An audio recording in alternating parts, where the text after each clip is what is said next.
Leader of the third party.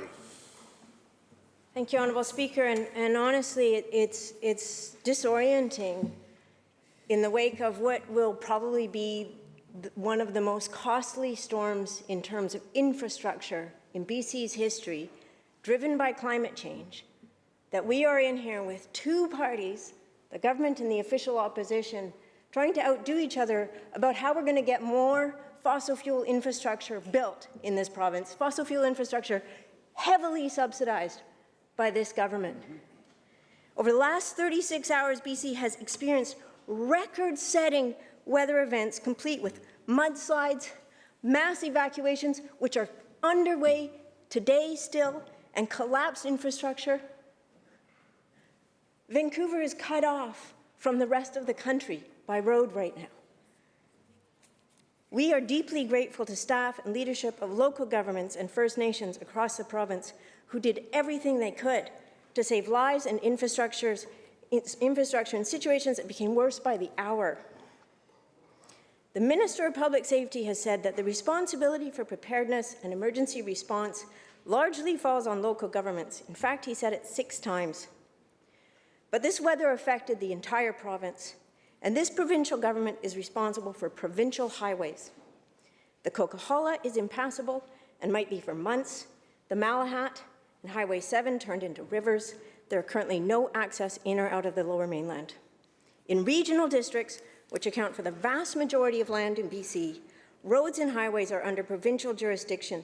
And when we have climate events that are going to impact huge swaths of the province, the provincial government needs to play a proactive role in emergency preparation and response. Through you, Honourable Speaker, to the Minister of Public Safety, were we hurt? We were hurt. Were we hit by this storm worse than expected, or is our emergency preparation system flawed?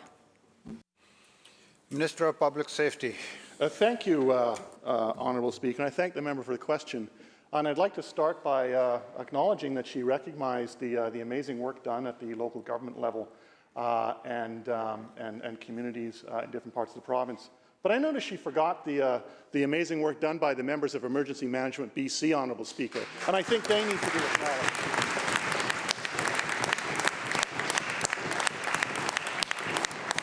And the work done by the contractors and the highway personnel in this province who worked day and night during appalling conditions.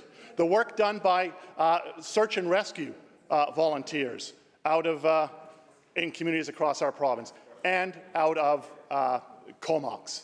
But I'll also tell the member this, is that we recognize that climate change is playing a fundamental role in the challenges that we are facing, in the disasters and the emergencies that are facing us.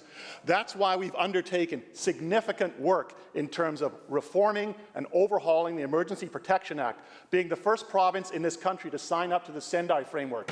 So it's not just about recovery. It's about prevention, mitigation, response, and recovery, the 4 key pillars. All of those are part and parcel of the work that's underway to recognize the role that climate change is underway in terms of how we deal with emergencies in this province. And we are going to continue on that work, Honourable Speaker, and I look forward to her support of that incredible legislation when it's tabled in this House.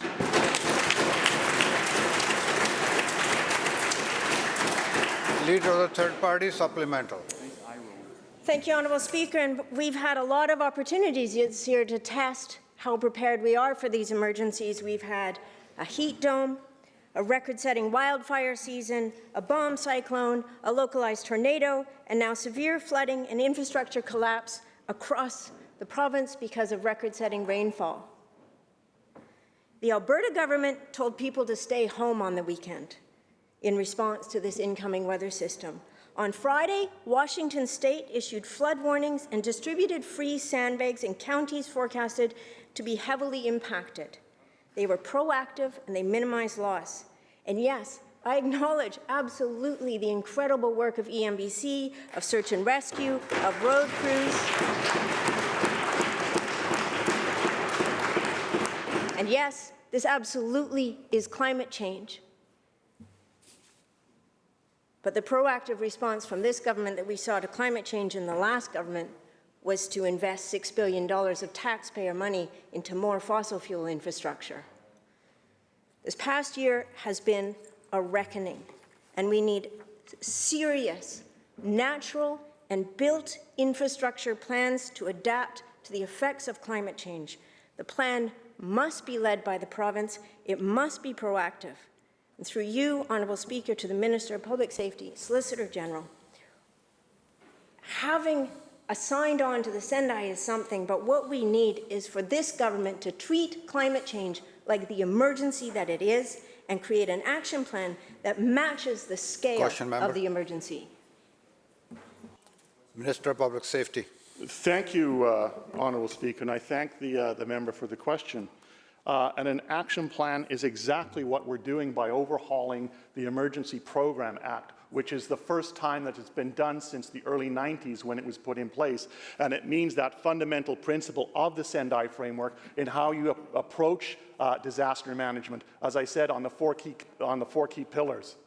That's the fundamental foundation. At the same time, it's recognizing that on the ground, local emergencies are dealt with by the local governments and the local communities because they know the situation and the problem spots in their communities. The coordination that we have seen between the province and local government, I am always amazed at how remarkable it is. I watched this morning as in Abbotsford, the Mayor and the Council and first responders worked with EMBC to ensure that emergency centres were opened, that evacuation orders were put in place, and that people were evacuated.